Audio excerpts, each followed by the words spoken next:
Chris Philp, you've been pretty much in lockstep with the government over increasing defence spending. In fact, I think, want to go a bit further. But what would you do to pay for it? People are talking now about slashing spending on disability benefits. Would that be part of your agenda? Well, we had a plan in government to get defence spending up to 2.5% of GDP, which involved things like shrinking the size of the civil service, which had grown enormously after COVID.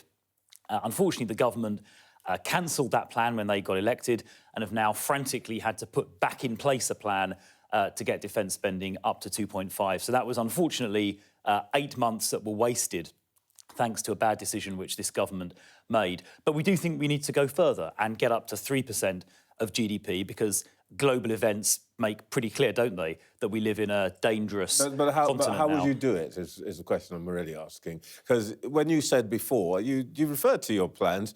I think you were going to cut 70,000 civil service. The Institute for Government, amongst others, said that's pretty unrealistic. You're not going to be able to do it. So how would you raise defence spending to 3%? Where did you get the money from? Yeah, well, first of all, on that civil service plan, I think it was 66,000 and it was being implemented. It was realistic, and going back to pre-COVID levels is not sort of going back to the Ice Age.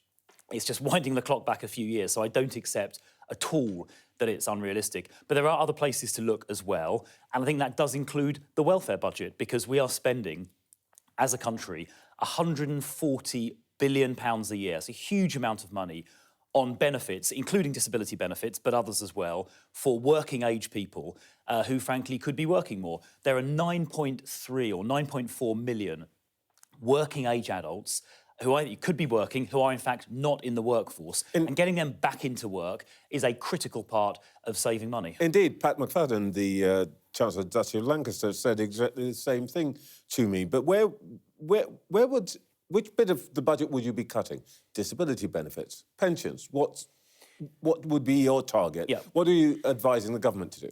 Well, I mean, in government, we had a plan, it was in our manifesto, that would have realised savings of £12 billion a year from the welfare budget. That would have included things like toughening up the so-called work capability assessments to make sure that only people who are really genuinely unwell are able to claim disability benefits.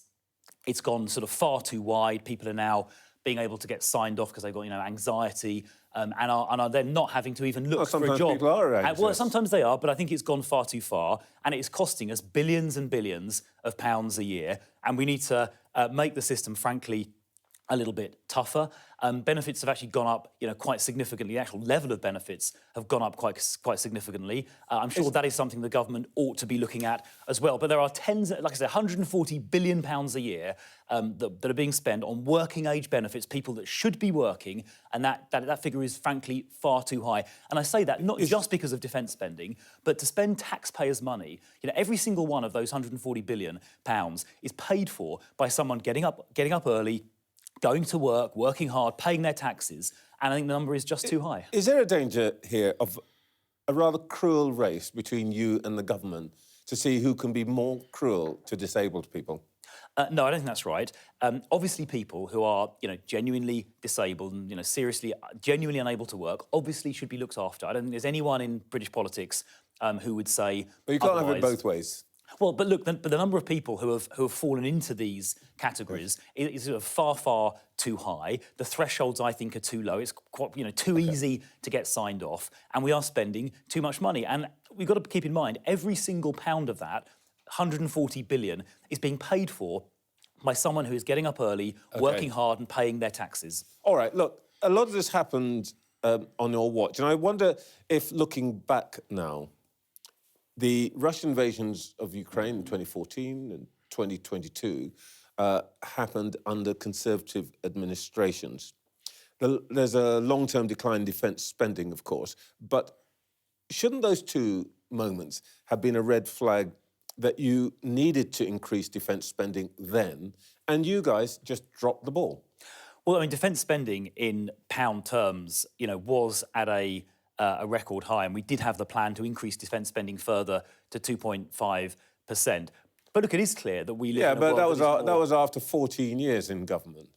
Yeah, well, as I say, defence spending... And after two invasions. Look, I mean, defence spending in pound terms, was at a record level. We've got and we're maintaining 2 aircraft carriers No other European country has that. We've gotten a renewing, Yeah, a tried and aircraft carriers deterrent. without aircraft. My point is that Well, they have got aircraft. as a percentage of GDP, you allowed it to drop.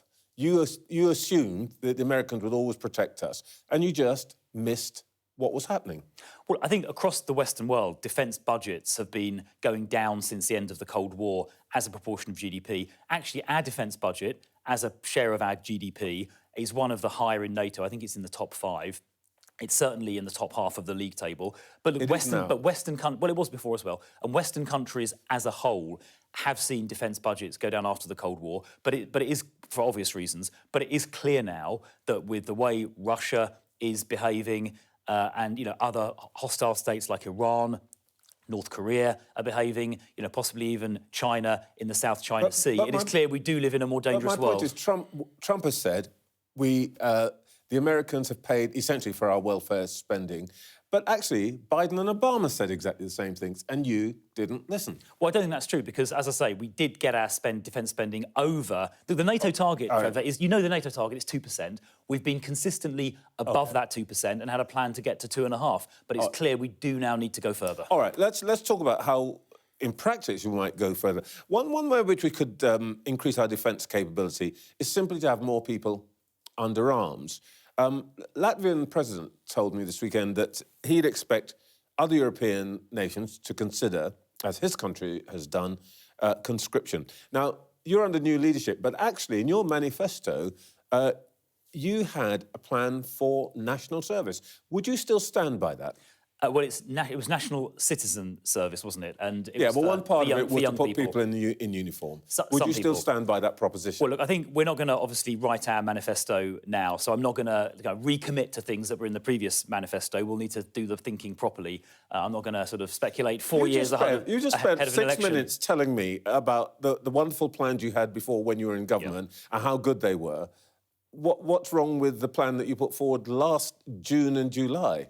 Well, nothing's wrong with it. I'm just saying... national service. No, there's nothing wrong at all with it. I'm just saying I'm not going to write the entire manifesto. Now, just in the same way, I wasn't going to give you details on exactly how our welfare policy would look, but I was saying in general terms, we need to get that welfare bill down. So would conscription be something that would be on the table for you when you're thinking about the next Conservative government? Well, I don't think it was really exactly conscription, what was being proposed. No. It was a national citizen service, which is a bit different. And as I say, look, I think the idea of getting younger people to do voluntary work and, perform useful tasks is not a bad idea. But, look, I'm not going to write the detail of the next manifesto now, and you wouldn't expect me to.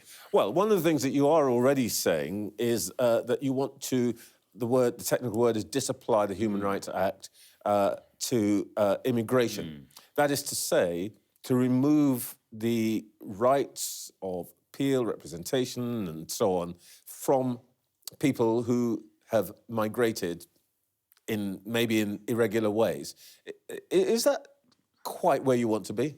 Well, so we think that the way UK judges are applying the ECHR in our domestic UK courts has sort of become out of control, and they've stretched these definitions so far. So, I mean, you'll know from your previous roles that some of these ECHR articles are very vaguely worded, things like a right to a family life or freedom from degrading treatment. Now, what do those mean in practice? Well, they mean whatever a judge says they mean. Now, if judges interpret those reasonably, that's fine. But what we've seen in the last few years in UK courts is judges have expanded these definitions wider and wider. So you've seen cases, for example, where somebody has illegally entered the UK, is trying to stay here, then joined a terror group in their country of origin in order to say, oh, if I go back, I'll be persecuted. Yet they chose to do that, essentially, for immigration purposes. There was a case of let me give you another example. There was a case of a Jamaican rapist who raped a woman and then sort of claimed to be bisexual in order to stop getting sent back to Jamaica. You get these sort of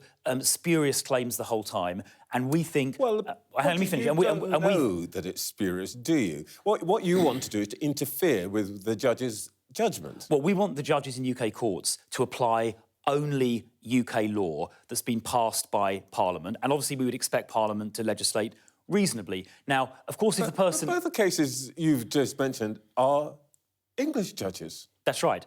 Because that's right. Because, as you know, but listeners may not, the Human Rights Act allows judges in the UK to apply their interpretation of these very vague ECHR articles. And they've stretched these definitions so far, in some cases it just defies common sense. We don't think UK judges should do that any longer for immigration cases. Instead, those judges should just apply the UK law passed by Parliament so we can restore some common sense. You know, there are 20,000 foreign criminals in the country who should have been removed but haven't been, largely because of the way these human rights laws have been applied. And those 20,000 people are posing a danger to our fellow citizens. What about their human rights? Your big worry is reform, isn't it? My big worry is the fact that we can't police our borders properly and we can't remove dangerous foreign criminals because the courts are using these increasingly absurd and common sense defying interpretations of the ECHR, and our amendment we're going to table tomorrow would end that. Chris Philp, thank you for your time this morning. Thank you.